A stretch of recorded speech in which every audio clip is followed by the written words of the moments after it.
Hey y'all, it's Kate from the Apothecary and welcome back to my channel. Today I'm here to talk about The Three Muskateers by Alexandre Dumas. This was a patron pick for me, picked by John. His name came up on the patron wheel. He picked one of the oldest books that I own that I have not read yet, and I loved it. I did an immersion read with the audiobook narrated by one of my favorite classic narrators, which I'll talk about in just a minute, along with my word cloud edition, which was so beautiful. I'll put that picture up here.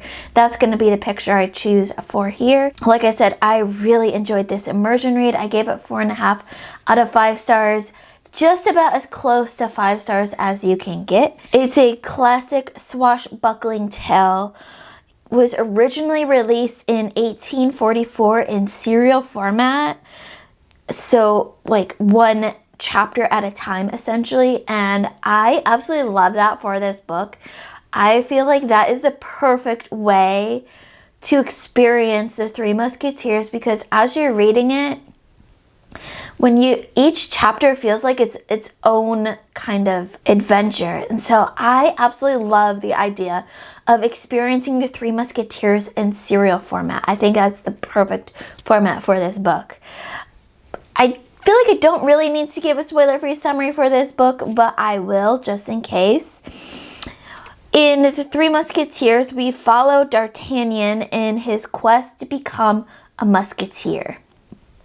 He makes friends with 3 musketeers, Athos, Porthos, and Aramis, and they together struggle and explore the power struggles in 17th century France with the king and the religious side going on, the cardinal. It's just such a good time overall. So like I said, I really enjoyed The Three Muskateers.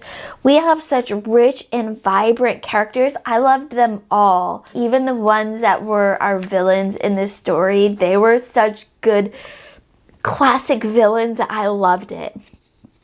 Our atmosphere and our setting was exquisite. The way that Dumas paints this scene with very specific details, puts you right there in this scene. You are having those duels along with our musketeers and D'Artagnan, and it's just incredible. Now, writing style is the one thing where I knocked a little bit of points off. Not much, but just a little. And of course, as I say that, I will note, like I usually try to note, that if you want the full detailed review with all of the point ratings that go into this, you can find that in my Goodreads review, which will be linked in the description below. Anyways, back to our writing style. So this is my second Alexandre Dumas book that I've read. The first one was The Count of Monte Cristo, which was epic and amazing in its own right. I felt like The Three Musketeers was easier to read, and I loved that Dumas uses history as just a backdrop for his story. A lot of stories that were released around this time, a lot of books released around this time, used the history part of historical fiction as a major crux in their story. For Dumas, it was just a background. His story just happened to take place in history, really. And I loved that part of it. It's so different than everything else at that time. There was one small thing, and this is the reason why I started bringing up this is my second Alexandre Dumas book I've read. So there are some chapters that felt like they kind of detracted us away from the storyline. There's these divergent chapters that felt like it still kind of had part to do with the story, but not really. And we got a couple of those in The Count of Monte Cristo also. And so I was used to it, but it did distract me from the story itself.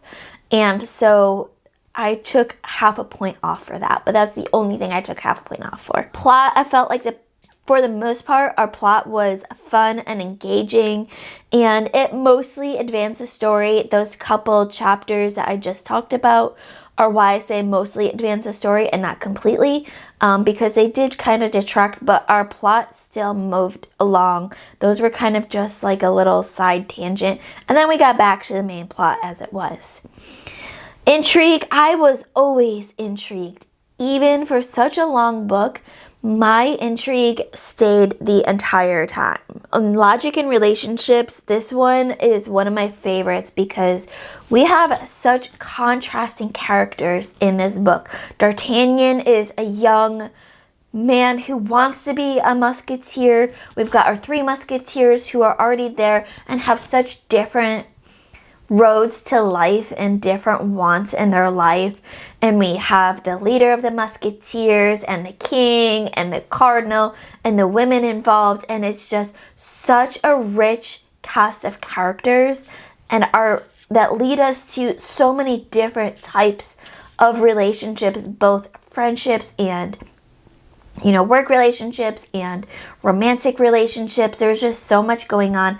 I loved the rich diversity of it all. And as you can tell, I absolutely 100% enjoyed this book. Our audiobook narration, like I mentioned before, I used the audiobook narrated by one of my favorite classical narrators, and that's John Lee. He narrated The Count of Monte Cristo, and so once John picked The Three Musketeers as my next patron read, I knew that this narrator I had to get the audiobook for. Luckily, he did narrate the audiobook for this one, so I knew that it was going to be a banger of an audiobook, and it was. He reads with such ease and a great speed that you can easily follow along. He has different voices for each of the different characters, and he reads with such passion and enthusiasm that I will listen to this man, John Lee, read any book, especially classics, especially French classics. He makes it feel so exciting, and I love it. So as I said, I gave this one 4.5 out of 5 stars.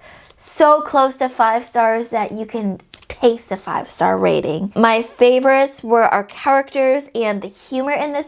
There was such humor and effort. I didn't expect it to be as funny as it was, and I loved it all. If you have read The Three Musketeers, let me know in the comments below. What did you think of this book? Did you love it as much as I did, or did you think it was way too long? As always, keep reading, and I love y'all to the moon and back. Bye.